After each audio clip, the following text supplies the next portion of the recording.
Hi friends, आप सभी का मेरा यूट्यूब चैनल में स्वागत है। जैसे कि मैंने आप लोगों को बताया था कि बहुत ही जल्द मैं अपने चैनल पर क्लासेस स्टार्ट करने वाला हूं। तो आइए ये हम पहला क्लासेस को स्टार्ट करते हैं। तो देखिए, सबसे पहले हम देखते हैं कि एंशियंट जो नेम है असम का वो है प्रागज्योतिषपुर। और एंशियंट टाइम में जो प्रागज्योतिषपुर का कैपिटल हुआ करता था वो प्रागज्योतिषपुरा हुआ करता था। ठीक है, अभी हम लोग इसका मीनिंग पर आते हैं। इसका मीनिंग अब यहाँ देख सकते हैं कि प्राग ज्योतिष जो है वो दो शब्द से मिलकर बना है, प्राग युग ज्योतिष। ठीक है, तो प्राग का मीनिंग हो गया है यहाँ पर ईस्ट, और ज्योतिष का मतलब होता है the studies of stars and planet, मतलब जहाँ स्टार्स और प्लैनेट के बारे में स्टडी किया जाता है उस जगह को मतलब प्राग ज्योतिषपुर बोल के बोला गया था पास्ट में। अभी ये जो नवाघरा जो टेम्पल है जो कि अभी चित्राचल हिल्स पर है गुवाहाटी गुवाहाटी में। तो ये भी देख लीजिएगा कि पूछ सकता है कि ये टेम्पल जो है वो कहाँ है, कहाँ स्थित है, कहाँ सिचुएटेड है। ठीक है, तो ये बहुत इंपॉर्टेंट हो जाता है यहाँ पर। अभी हम देख सकते हैं यहाँ पर कि कुछ बौद्धिक ग्रंथ में और पुराणास में ऐसा भी मेंशन किया गया है एंशियंट टाइम में कि असम को कामरूप बोलकर भी मतलब मेंशन किया गया है कि उसका जो एंशियंट नेम जो है वो किसी किसी ग्रंथ में कामरूप बोलकर भी मतलब उल्लेख किया गया है। तो इस चीज़ को आप लोग ध्यान में रखेंगे।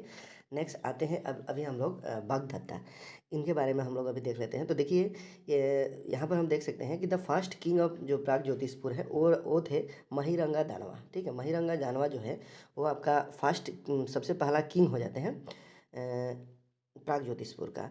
उसके बाद जो नरकासुरा है जो कि आपका पिताजी होंगे इनका भागदत्ता का, इन्होंने इस्टाब्लिश किया भावमा डायनेस्टी कामरूप में।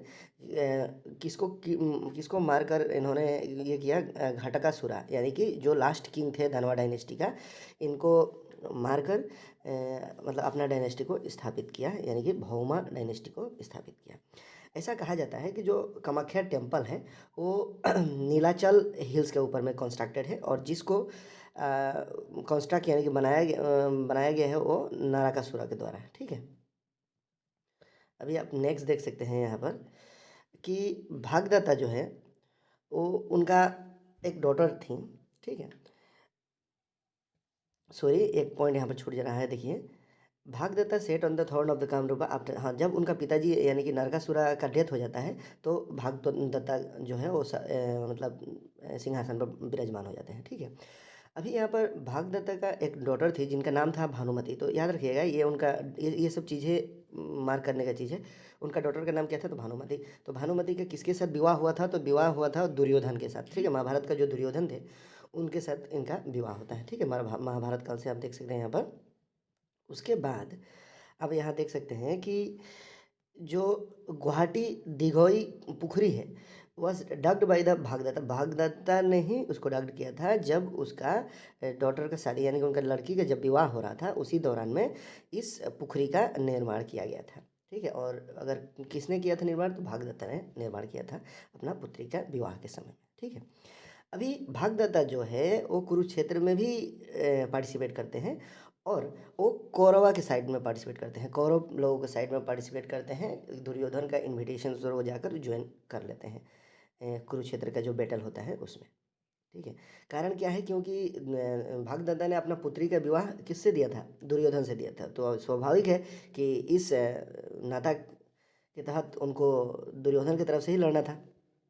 तो इसलिए उन्होंने दुर्योधन यानी कि कौरव की तरफ से ही लड़ाई किया। अभी आप यहाँ देख सकते हैं कि it can be assumed that Bhagadatta जो है was one of the famous and brave king of the India from the contributions that he made towards the war of the Mahabharata. मतलब महाभारत में उन्होंने बहुत ही एक अहम भूमिका निभाया था, और उस भूमिका को देखते हुए ऐसा कहा जा सकता है कि वो बहुत ही फेमस और एक एक साहसी मतलब किंग थे, राजा थे। ठीक आइए नेक्स्ट चलते हैं हम लोग। अब यहाँ देख सकते हैं अभी आफ्टर भागदत्ता, अभी जैसे भागदत्ता के बाद भी बहुत सारे किंग जो हैं वो कामरूप में रूल किए।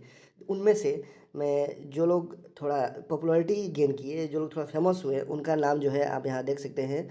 बजरादत्ता, बनरोजा, उसके बाद किंग बिस्मक। तो ये कुछ राजा थे जो जिन्होंने भगदत्ता के बाद कामरूप पर शासन किया और थोड़ा पॉपुलैरिटी भी हासिल किया।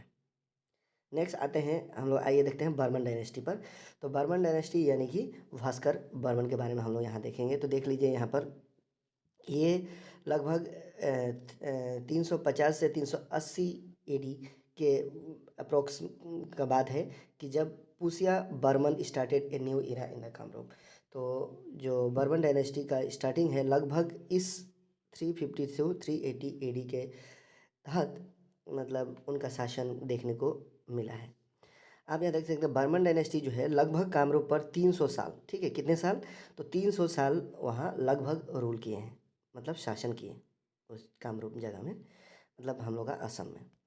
आप यहाँ देख सकते हैं the most remarkable king of this dynasty was Kumar Bhaskar Verma. तो कुमार भास्कर रमन को इन्होंने बहुत ही रिमार्केबल काम किया है, या रिमार्केबल राजा के नाम से जाना जाता है। यहाँ आप देख सकते हैं कि he had a good relationship with the king of Thaneshwar. Thaneshwar के राजा और हर्षवर्धन के साथ ये दोनों ही महाराजाओं के साथ इन्होंने बहुत ही अहम भूमिका निभाई है और बहुत ही अच्छा रिलेशंस रहा है इनका इन दोनों किंग के साथ। नेक्स्ट आप देख सकते हैं कि हर्षवर्धन के शासनकाल के दौरान एक चाइनीज ट्रेवलर आते हैं जिनका नाम है हाई एन संग came to India and he studied about Buddhism in Nalanda University of India। वो आते हैं और बुद्धिज़्म धर्म के बारे में नालंदा विश्वविद्यालय में पढ़ाई करते हैं, ठीक है, अध्ययन करते हैं। उसके बाद उन्होंने कुछ समय कामरूप, उस दौरान में उन्होंने कुछ समय कामरूप में भी बिताया भास्कर बर्मन के रिक्वेस्ट पर, ठीक है। उस समय जो हमारे कामरूप के जो किंग थे यानी कि प्राग ज्योतिषपुर का जो किंग थे भास्कर बर्मन, उन्होंने रिक्वेस्ट किया उस चाइनीज़ ट्रेवलर को और तो उनका रिक्वेस्ट पर वो हम लोग का कामरूप में भी कुछ समय बिताए, ठीक है।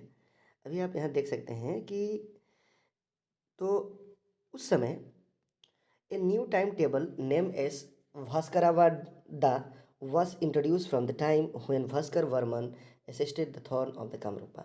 तो उस समय एक नया ही नाम दे दिया गया था उसका भास्करादा बोलकर। और उस समय जो दूबी है in the present day of अभी बजाली डिस्ट्रिक्ट में है और निधानपुर जो कि प्रेजेंट डे बांग्लादेश में है, bronze plates were scripted during the rule of the Bhaskar Barman. तो ब्रोंज का प्लेट जो है स्क्रिप्टेड हुआ था उनका शासनकाल के दौरान, ठीक है। नेक्स्ट देखते हैं कि अभी जैसे कि हम लोग जानते हैं कि चाइनीज़ जो ट्रेवलर हैं वो हमारे कामरूप में भी कुछ समय बिताए थे लगभग 1 साल के दौरान।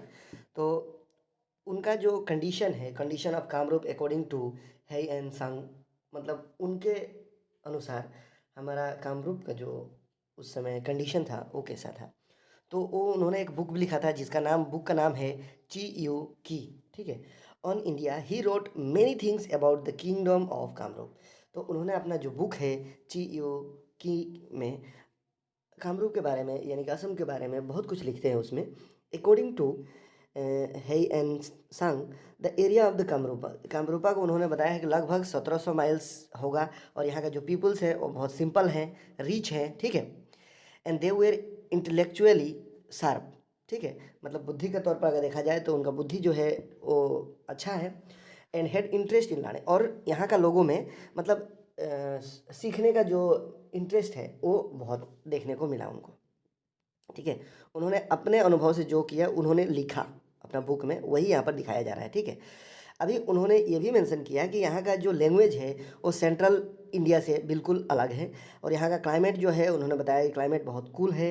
दे cultivated coconut and jackfruit, जो फ्रूट यहाँ कल्टिवेटेड उस समय किया जाता था ज़्यादातर वो होता था कोकोनट और जैक फ्रूट, ठीक है। तो ये फ्रूट्स वहाँ पर कल्टिवेटेड होता था। They worship different gods and goddess, अलग अलग देवी देवताओं को लोग पूजा करते थे। और यहाँ पर कोई बुद्धिज़्म का कोई इन्फ्लुएंस नहीं है कि बुद्धिज़्म जो धर्म है इस धर्म का यहाँ पर उतना ज़्यादा इन्फ्लुएंस देखने को नहीं मिला उनको।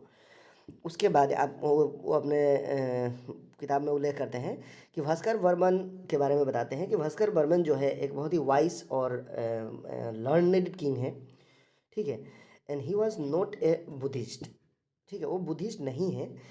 उनके उसके अलावा भी he has respect for the other religious, उसके बावजूद भी उनको दूसरे रिलीजियस के प्रति सम्मान करते हैं, दूसरे रिलीजियस को भी। और वो क्या करते हैं, स्कॉलर्स को वो इनवाइट करते हैं और इनवाइट करने के बाद वो उनको सम्मान देते हैं अपना स्टेट्स में बुला के, ठीक है। आप यहाँ देख सकते हैं कि नेक्स्ट जो है प्राग ज्योतिषपुर जो है, Pragjyotishpur was protected by the ranges of mountain. वो कहते हैं कि प्राग ज्योतिषपुर माउंटेन से चारों तरफ से प्रोटेक्टेड है। And there was no big city, यहाँ पर कोई उतना बड़ा सिटी देखने को नहीं मिला है।